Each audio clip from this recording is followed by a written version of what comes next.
Vamos a darle el resto, pero vamos a tirar aquí, hermanos, porque está un poquito fuerte. Ya vi que eso no es bueno para la...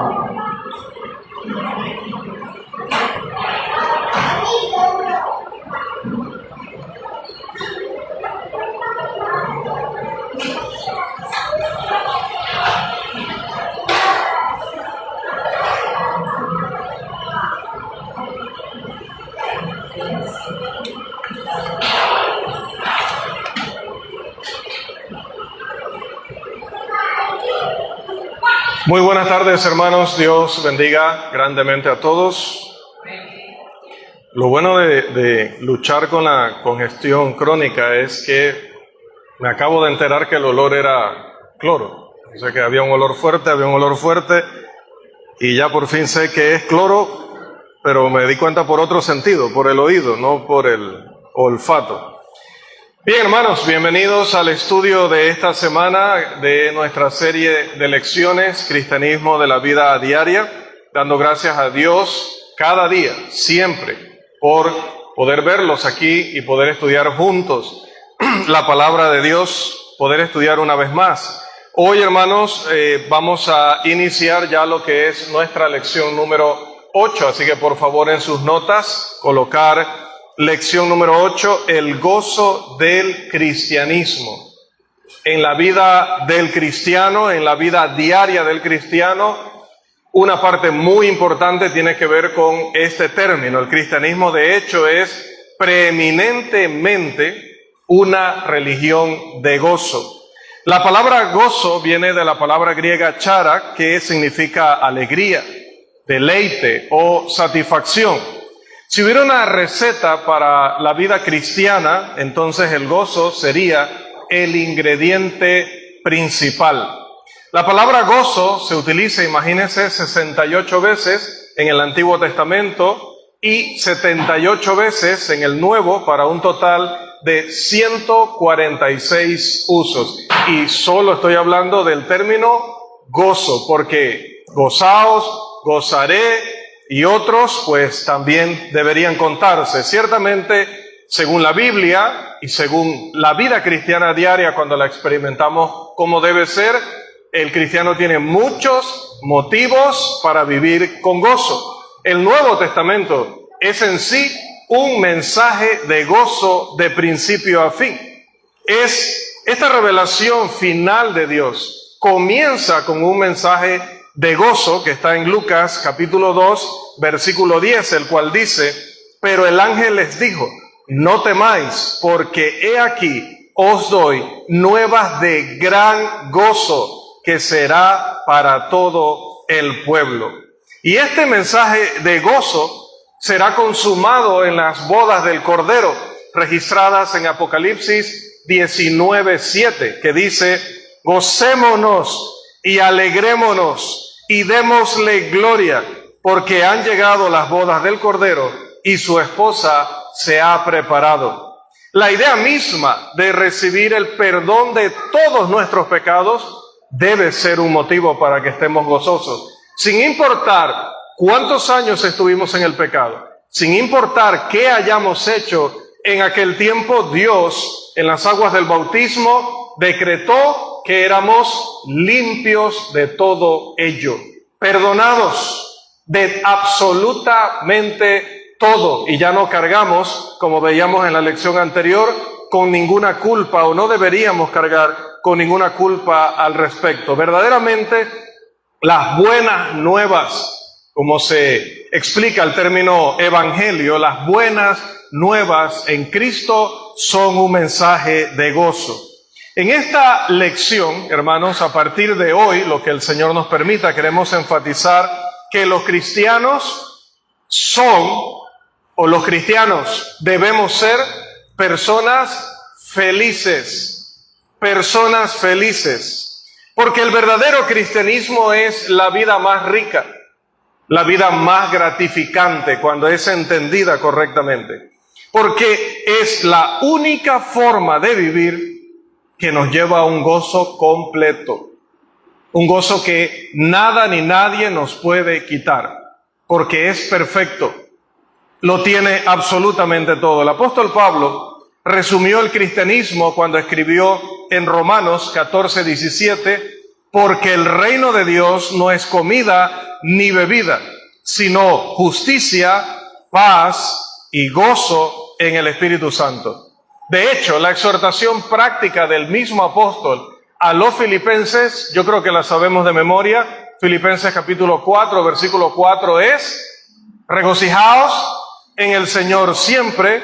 Otra vez digo, regocijaos. Entonces vamos a ver esos muchos motivos y esas muchas maneras por los cuales y en las cuales podemos vivir la vida cristiana en gozo. Hay un gran gozo, por ejemplo, en la comunión cristiana. La palabra comunión viene de una palabra griega que probablemente ya usted se la sabe más que su propio nombre. ¿Cuál es la palabra griega para comunión? Koinonía, ¿cierto? Bien, esta palabra se puede traducir comunión, compañerismo, tiene que ver con compartir en común cosas. Algunas veces incluso se le traduce como contribución, por ejemplo, en la carta a los Corintios, hablando del tema de la ofrenda. Veremos eso más adelante. Y la idea de la comunión, ese concepto, dirige nuestra atención hacia la iglesia como un cuerpo, y un cuerpo organizado, un cuerpo que está compartiendo en común su existencia y que funciona adecuadamente cuando sí, individualmente cada miembro hace su labor. Es el énfasis de nuestras lecciones los domingos, pero aquí lo vemos a nivel global, cuando cada uno hacemos lo que debemos hacer, pero el cuerpo funciona como un ente organizado. Es en la iglesia, en el cuerpo de Cristo, donde los cristianos funcionan, es decir, donde cumplen su función para dar gloria a Dios, pero también donde encuentran su identidad. Dios invita a todos los hombres a tener comunión con Él y lo hace de una sola manera. ¿Cuál será esa manera? Repito, Dios invita a todos los hombres a estar en comunión con Él. Pero ¿cuál es la única manera de esa invitación? ¿Cuál es el único medio o recurso que el hombre tiene para lograr eso, para estar en comunión con Dios? ¿Cuál es el único medio? Hubo como 4 respuestas diferentes. A ver, en orden para saber. A ver. La obediencia al Evangelio, segunda de Tesalonicenses 2:14.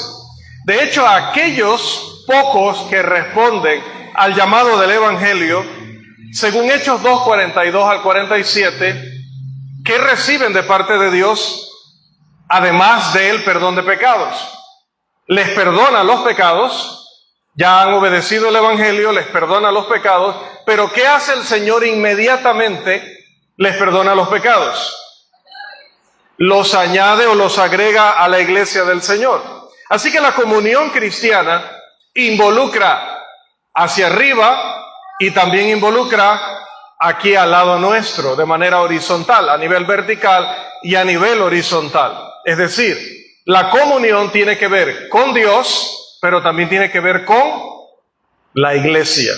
No es posible estar en comunión con la iglesia sin estar en comunión con Dios. Si alguna persona cree que porque no le ha llegado una carta donde firman todos los líderes diciéndole que está disciplinado o disciplinada, es porque está en comunión con la iglesia y con Dios, está equivocado. Porque si esa persona está en pecado, ha perdido su comunión con Dios. En el momento que pierde su comunión con Dios, ya no está en comunión con el cuerpo del Señor. La carta puede ser una expresión pública de esa situación, pero el pecado es el que ya nos separa o nos divide del mismo Dios. Isaías 59, 1 y 2. No es una carta la que te separa o divide. La carta lo expresa, lo atestigua y se guarda como un archivo, una constancia, pero es el pecado el que nos divide. Por lo tanto, alguien no puede pensar, como algunos de hecho lo piensan, que fuera de la iglesia pueden tener una relación con Dios. No, es que Dios siempre está conmigo. Sí, gracias por venir a predicarme, pero siga predicando aquí a los otros vecinos porque Dios está conmigo y me lo muestra de muchas maneras. Eso no es posible si no estamos en comunión con el cuerpo de Cristo. Y estar en comunión con el cuerpo de Cristo involucra como requisito que estemos en comunión primeramente con Dios. Los que están en la iglesia están primeramente en comunión con Dios, luego con los demás cristianos. Nos perdemos tantas cosas, hermanos, cuando no valoramos la comunión. Primero, cuando no la entendemos, por lo tanto no le damos su valor, no le damos la dignidad que esa parte de la vida cristiana tiene. De hecho, el apóstol Juan ciertamente creía que era una maravillosa situación estar rodeado de tantos hermanos, estar rodeado de pocos o de muchos hermanos. Por ejemplo, ¿qué dijo el apóstol en la segunda carta que escribe casi al final del Nuevo Testamento? Segunda carta de Juan. Vamos allá, por favor, y vamos a leer el versículo 12. Segunda de Juan 12. Los jóvenes se saben esta carta de memoria, así que si alguno la quiere decir de memoria, este versículo está bien también. Segunda de Juan, versículo 12. Por favor. Tengo muchas cosas que escribir, pero no he querido hacerlo por miedo de papel y tinta, pues espero ir a vosotros, hablar cara a cara, para que el gozo sea cumplido. ¿Qué le parece? Hoy con nosotros están hermanos que se han conectado por motivos de su horario de trabajo, no llegan a tiempo aquí, por motivo de salud, no pueden desplazarse aquí, o incluso hay muchos hermanos que están conectados, o algunos están conectados desde otros países, desde otras provincias, para compartir con nosotros este estudio bíblico.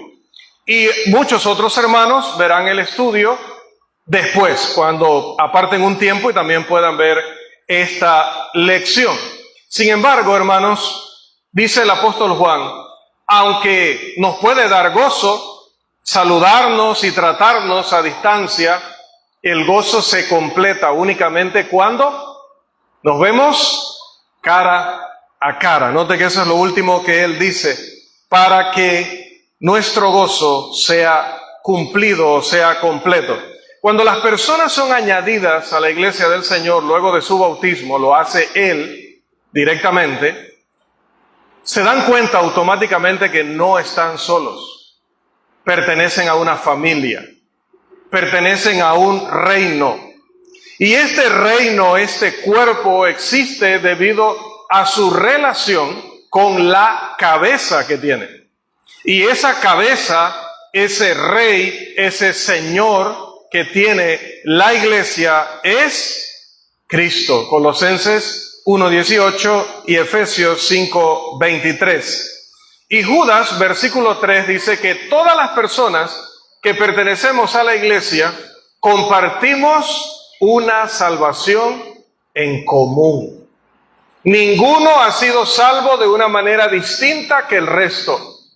Ninguno de nosotros. No es que porque alguno pecó más o pecó peor, el Señor le exigió más que a aquel que obedeció el Evangelio muy joven y todavía no se había permitido una vida de libertinaje y de maldad.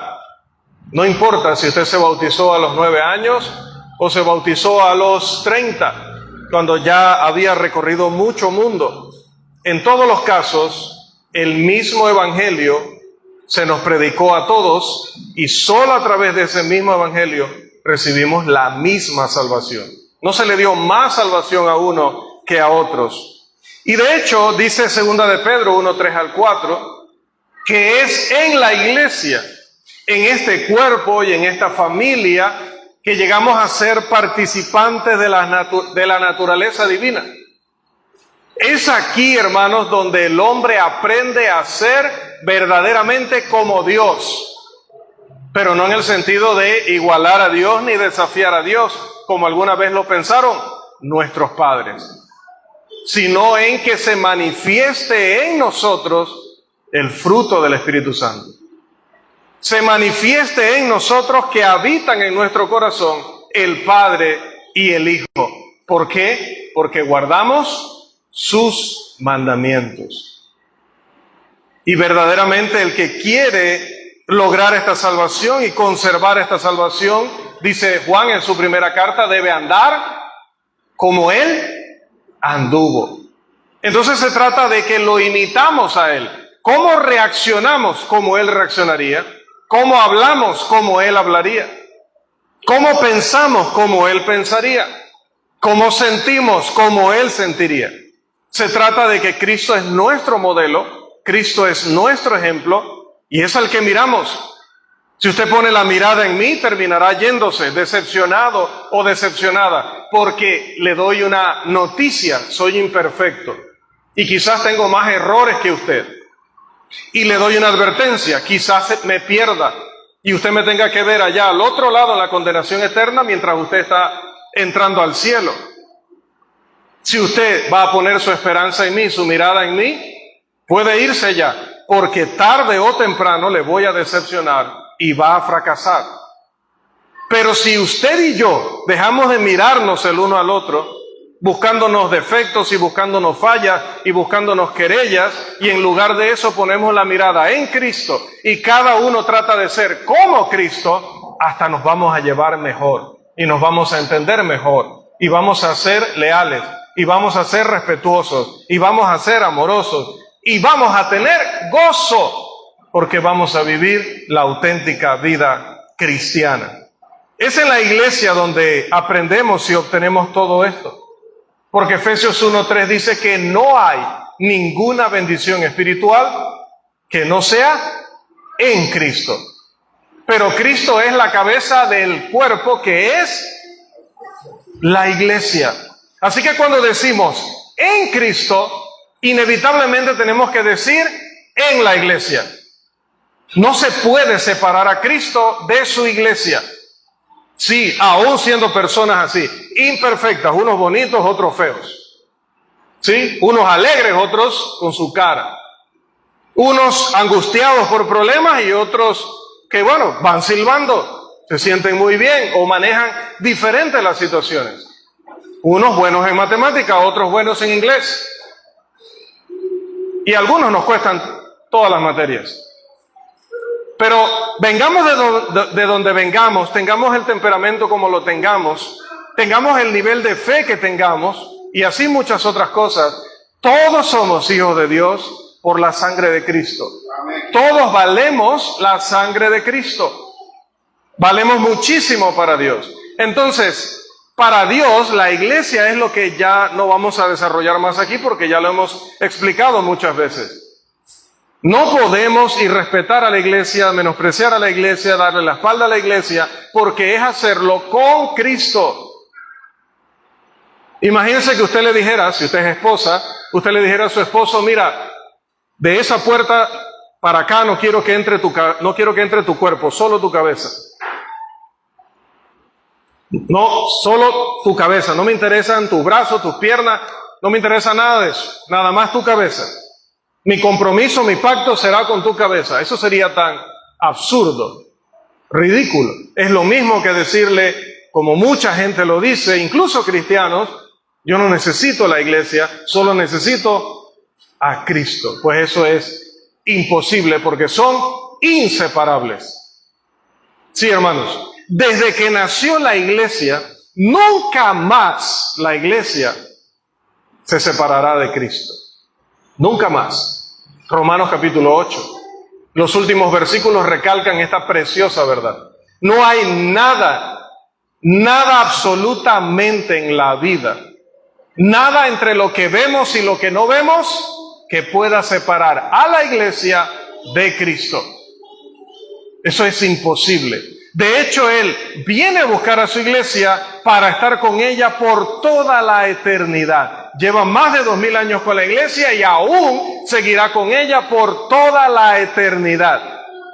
Por lo tanto, no podemos separar a Cristo de la iglesia. Cuando Efesios 1:3 y Romanos 15:27 nos dicen que todas las bendiciones espirituales están en Cristo, es imposible que las tengamos sin estar en la iglesia. Algo que expresa todas estas bendiciones de tener esa comunión con Dios en la iglesia es lo que Pablo dice a Filemón. Estamos hoy comenzando con las epístolas que están al final del Nuevo Testamento, algunas que no citamos tan frecuentemente. Es bueno que también veamos las enseñanzas que están en ella. Vamos a Filemón y vamos a leer los versículos 6 y 7, por favor. No le voy a decir dónde está Filemón. Para que la participación de tu fe sea eficaz en el conocimiento de todo el bien que está en nosotros por Cristo Jesús, pues tenemos gran gozo y consolación en tu amor, porque por ti, oh hermano, han sido confortados los corazones de los santos. Para que la participación de tu fe sea eficaz. Y luego dice, pues tenemos gran gozo y consolación en tu amor. Filemón era alguien que había entendido las grandes riquezas que Dios le había dado en Cristo, en la iglesia. Filemón amaba a la iglesia. Filemón amaba a los hermanos. Y le dice Pablo, es evidente tu amor. Y esto ha sido posible por la participación de tu fe, la cual ahora te escribo esta carta para todavía afinarla más, porque siempre podemos crecer más y mejorar más. Ahora, como ustedes saben, Onésimo era parte de esa familia. De esa familia que Filemón siempre amó y respetó y cuidó, que eso le provocaba gran gozo al apóstol. Bueno, dice, ahora ese gozo es posible que lo compartas con alguien que te voy a mencionar en breve. Alguien que creías haber perdido y que ahora vuelve a ti. Pero ya no como el hombre de siempre, sino como un hijo de Dios. Alguien que comparte contigo las grandes riquezas del Evangelio del Señor. Qué maravillosa carta, hermanos. Por favor, lea Filemón completo. No ahorita porque se me va a desconcentrar. Es tan hermosa que luego no me va a escuchar. Y hay otros pasajes y otras cosas que debemos decir hoy sobre el gozo. El más grande gozo que alguien puede conocer en la vida entonces es la comunión con Dios. No hay ascenso en el trabajo, no hay herencia, no hay pacto, no hay relación, no hay sentimiento, no hay nada en este mundo que pueda traer a la vida de un hombre, de una mujer, más grande gozo que estar en paz con Dios y que el creador del universo sea o me llame su amigo. En la antigüedad hubo alguien de quien se hablaba como el amigo de Dios. Bueno, Él es nuestro Padre por medio de la fe. Ahora nosotros también hemos podido llegar a ser amigo de Dios. Y por eso, repito, 2 de Pedro 1, 3 y 4 nos dice que entonces aquí en la iglesia y en este cuerpo, donde están los hijos de Abraham por la fe, nosotros también nos gozamos en esa amistad con Dios. De hecho, a los hermanos corintios, Pablo les dijo en 1 de Corintios 1, 9, fiel es Dios, por el cual fuisteis llamados a la comunión con su Hijo Jesucristo, nuestro Señor.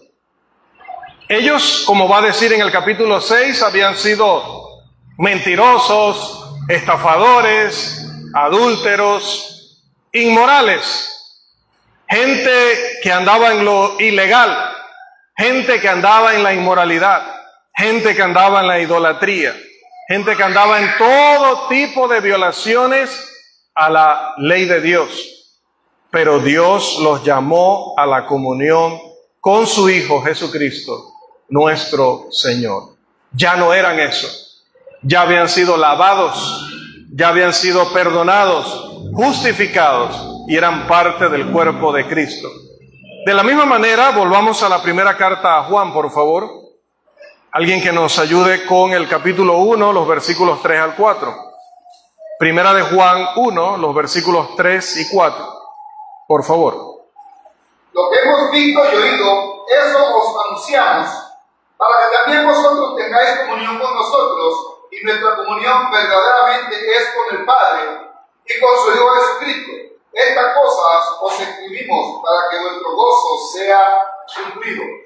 Nota nuevamente cómo la palabra comunión y gozo van juntas. La palabra en Filemón, participación y gozo, van juntas. Muchas veces va a encontrar estas palabras porque hay gozo en la comunión o el compañerismo que hay en Cristo. ¿Recuerdan la promesa de Dios allá en Mateo capítulo 10? Sí la recuerdan, ¿cierto? Lo veo en sus rostros. En Mateo capítulo 10 dice el Señor, bueno, le preguntan los apóstoles que ellos habían dejado muchas cosas para poder seguirle a Él, para poder entregar su vida a Él. ¿Y cuál fue la pregunta que le hicieron los apóstoles? ¿Y nosotros qué recibiremos? ¿Y cuál fue la respuesta del Señor? Cualquiera que haya dejado padre, madre, mujer, hijos, casas, por mí, recibirá 100 veces. Recibirá 100 veces más. ¿Dónde recibiría 100 veces más? En esta tierra y en la eternidad. ¿Seguro? Sí. ¿Cuál es el pasaje? 100 veces más. Vamos allá, por favor. Mateo capítulo 19, versículo 29.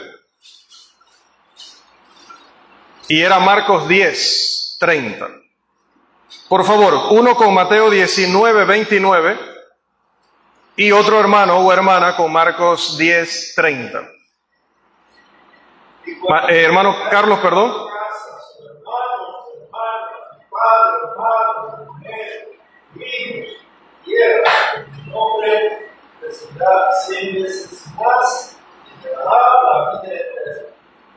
Bien, recibirá 100 veces más. Ahora vamos a leer Marcos 10:30. 10:29 y 30, por favor. Respondió Jesús y dijo: de cierto os digo que no hay ninguno que haya dejado casa, o hermanos, o hermanas, o padre, o madre, o mujer, o hijos, o tierras, por causa de mí y del Evangelio, que no reciba 100 veces más ahora en este tiempo, casas, hermanos, hermanas, madres, hijos y tierras, con persecuciones, y en el siglo venidero la vida eterna. Tenía razón el hermano Carlos, dice, en este tiempo va a recibir todo eso. Ahora, levante la mano el que ha recibido 100 veces más tierras desde que se convirtió al cristianismo. Levante la mano, por favor. Bueno, Juan, no sea modesto. Si usted ha recibido 100 veces más tierras, levante la mano, por favor. ¿No ha recibido 100 veces más tierras? Pero dice, ahora en este tiempo también. Y luego la vida eterna allá. No ha recibido.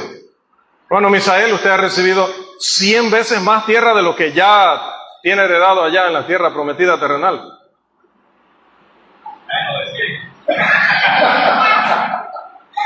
Menos 100. ¿Quién ha recibido 100 veces más aquí, ahora en este tiempo? Todos. Todos. Porque si yo no tuviera dónde dormir y voy a Cañasillas, vía Interamericana, ¿sí, no? ¿Yo tendría dónde dormir, hermano Carlos? Por supuesto. ¿Dónde vive usted? Por supuesto. Cabecera, ¿verdad? Pasaría lo mismo con usted, hermano Misael, si yo no tuviera dónde dormir. Entonces, tengo 100 veces más aquí, porque somos miles de miles alrededor del mundo y todos somos una familia. No importa si es en México o en Rusia o en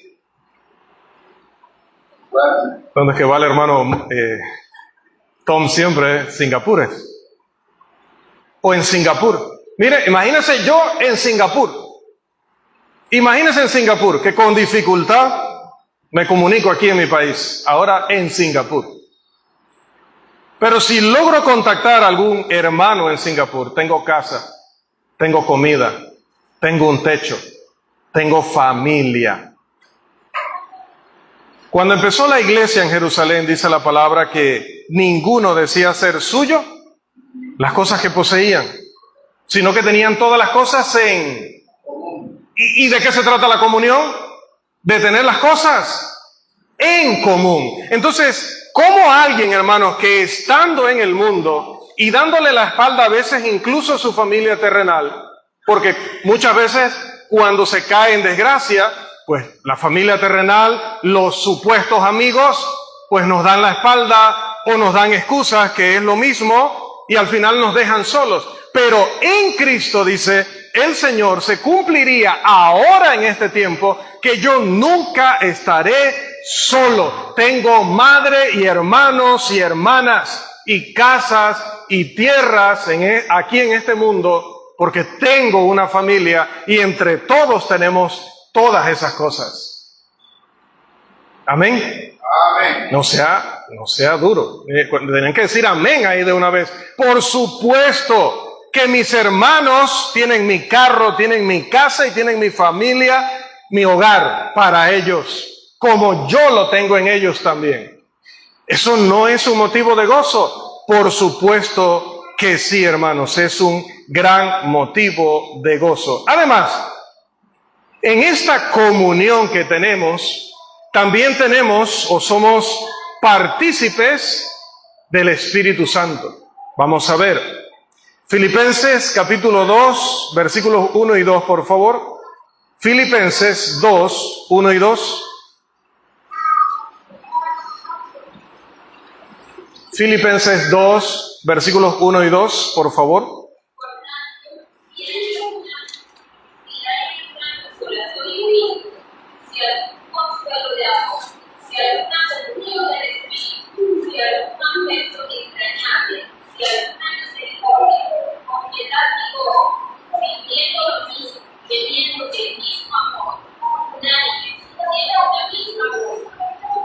Dice que cuando estamos en la iglesia, cuando estamos en Cristo, tenemos comunión o tenemos la comunión del Espíritu Santo.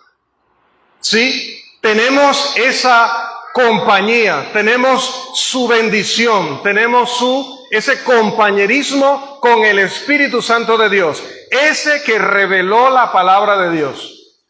Sí, con Él tenemos comunión. Ese que se manifestó el poder de Dios a través de muchos milagros a través de los siglos. Él también está con nosotros. A veces tenemos temor de utilizar el nombre del Espíritu Santo, de hablar de la relación que tenemos con el Espíritu Santo, porque probablemente a nuestra mente vienen reminiscencias del denominacionalismo y de las doctrinas que se enseñan allá afuera, y no queremos mencionarlo mucho a veces, como no queremos decir aleluya. Solo en los himnos a veces decimos aleluya porque nos toca allí mientras que cantamos, pero realmente usted no escucha a ningún hermano. Aleluya, llegaron los hermanos. Aleluya, dieron la noticia de que la hermana está en muy buena recuperación. Pocas veces decimos aleluya porque el sectario nos ha robado el término y nos sentimos incómodos a veces diciéndolo. Pasa lo mismo con el Espíritu Santo. No podemos despersonalizar al Espíritu Santo, como si el Espíritu Santo fuera una cosa, como si el Espíritu Santo fuera este libro. No, el Espíritu Santo no es este libro, el Espíritu Santo es Dios y está con nosotros en la iglesia cada día, con cada creyente. Él está produciendo en nosotros ese fruto que siempre recalcamos y del que habla el apóstol Pablo en Gálatas 5, 22 y 23. Y es con Él con quien tenemos esa comunión. Somos amigos, estamos en amistad con el Espíritu de Dios, esa amistad espiritual. Y es que es Él el que nos introduce en la comunión cuando a través del bautismo nos hace parte del cuerpo y no solamente nos introduce en el cuerpo a través del bautismo, sino que además, cuando ya estamos en el cuerpo, cuando ya somos miembros del cuerpo, dice que Él nos nutre de vida espiritual. Vamos a ver, por favor, 1 Corintios, capítulo 12, versículo 13, por favor. 1 Corintios, capítulo 12, versículo 13. Porque por un solo espíritu fuimos todos bautizados en un cuerpo, sean judíos o griegos, sean esclavos o libres, y a todos se nos dio a beber del mismo espíritu. A todos. Y no tiene que manifestarse en nosotros de manera sobrenatural o milagrosa para hacer maravillas espirituales en nuestra vida. ¿Sí? Ya no se trata de fenómenos más allá de la capacidad de las leyes de la naturaleza, sino que lo que logra en nuestra vida espiritual no lo puede lograr nadie más. Nadie más tiene ese poder. El poder del Espíritu Santo en nuestras vidas por su palabra. De hecho, los cristianos, si nos mantenemos unidos, es gracias a la obra del Espíritu Santo. Vamos a Gálatas, por favor, capítulo 4, los versículos 6 y 7. Gálatas, capítulo 4, los versículos 6 y 7, por favor.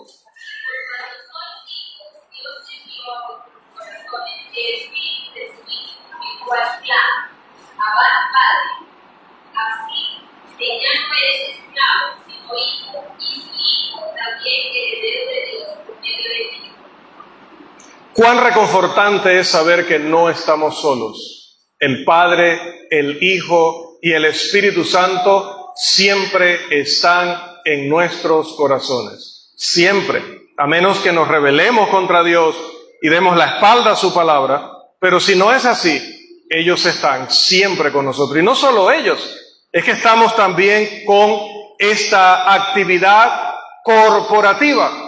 En el sentido de la actividad de un cuerpo, esta actividad corpórea que se lleva en la iglesia, como miembros los unos de los otros. Juntos los cristianos adoran, juntos los cristianos se sirven unos a otros, juntos evangelizan al mundo. Obviamente, hermanos, la adoración se hace como un cuerpo o como una congregación. ¡Qué gozo! De hecho, es reunirse con aquellos que comparten, dice el apóstol Pedro, esa preciosa fe. ¿Para qué? Para cantar, para estudiar, para recordar el sacrificio de Cristo en la cruz, para ofrendar y para orar, para comunicarnos de manera congregacional con Dios. Seguramente la adoración de la iglesia cristiana es lo que implicaba el apóstol Pablo cuando escribió lo que escribió en Colosenses, capítulo 3, vamos allá por favor, los versículos 15 al 17. Colosenses, capítulo 3, los versículos 15 al 17, por favor. Y la paz de Dios gobierne en vuestros corazones, a la que asimismo fuisteis llamados en un solo cuerpo, y sed agradecidos. La palabra de Cristo more en abundancia en vosotros, enseñándoos y exhortándoos unos a otros en toda sabiduría, cantando con gracia en vuestros corazones al Señor con salmos e himnos y cánticos espirituales. Y todo lo que hacéis, sea de palabra o de hecho, hacedlo todo en el nombre del Señor Jesús, dando gracia a Dios Padre por medio de Él. Como cristianos, mezclamos nuestras voces en el canto como lo hacíamos hace unos minutos. También, hermanos, participamos conjuntamente de rendirle tributo a Dios, de darle gloria a Dios y de edificarnos unos a otros.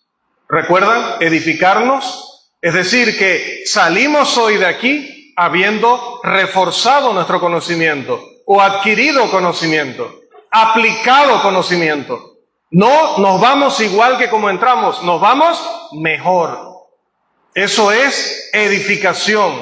Al participar de la cena también, los cristianos nos mantenemos unidos en la comunión de la mesa del Señor.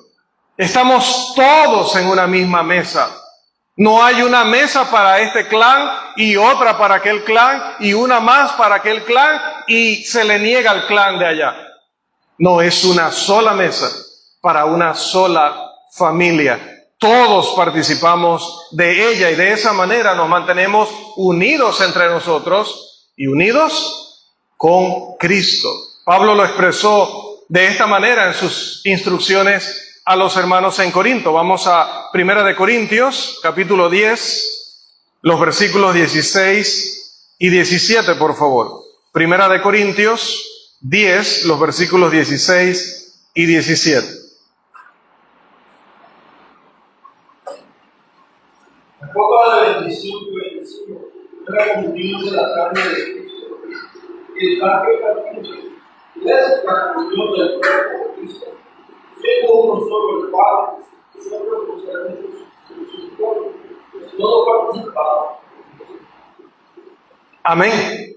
Amén. Hay gozo en la comunión cuando la iglesia participa de un mismo pan, de una misma copa, haciendo esto para cumplir con la voluntad de Dios. Además, hay gozo en la comunión cuando la iglesia también está reunida para estudiar la palabra. Cuando la iglesia se reúne para salir y predicar la palabra. Esta comunión también puede incluir el apoyo financiero a la obra del Señor. Porque hay muchísimas cosas que necesitamos hacer los unos por los otros. Y mientras vivamos en este mundo, el recurso monetario es un medio para bendecir, para ayudar, para socorrer a los que tienen necesidades.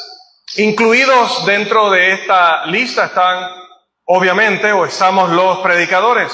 Pablo, como ya hemos recalcado, dio gracias a la iglesia en Filipos porque ellos se mantuvieron en la comunión, en el evangelio con él. Es decir, cuando el apóstol Pablo en Tesalónica llegaba a una plaza y le predicaba a una multitud, los filipenses estaban allí con él predicando también. Cuando el apóstol Pablo luego iba casa por casa a predicarle a familiares de hermanos, amigos de hermanos, los filipenses también iban allí con él. Cuando el apóstol Pablo edificaba a la iglesia allí, los hermanos filipenses todos estaban allí. ¿Por qué? Porque no es necesario que todos se fueran como no deberíamos hacer. Cerramos aquí el edificio y nos vamos todos para el Piro, diciéndole a la comunidad que no les vamos a servir como iglesia. Eso no lo podemos hacer, porque somos la iglesia de Cristo en Santiago y tenemos que servir a Santiago hasta que Cristo venga. Pero si cerramos la puerta y nos vamos a otro lugar, ¿cómo servimos a la iglesia aquí? ¿Cómo servimos a la comunidad aquí? No le estamos sirviendo, la estamos abandonando. Y eso no fue lo que hizo la iglesia en Filipos. ¿Sabe cómo lo hizo? Cómo estaban allí con Pablo cuando predicaba en público y en privado y cuando edificaba la iglesia. Porque le apoyaban financieramente. Todo lo que Pablo hiciera en la obra también era un logro de la iglesia en Filipos, porque ellos eran parte. Porque la necesidad de predicar el evangelio la tenemos en común todos los cristianos. Que el Señor nos siga bendiciendo. Amén.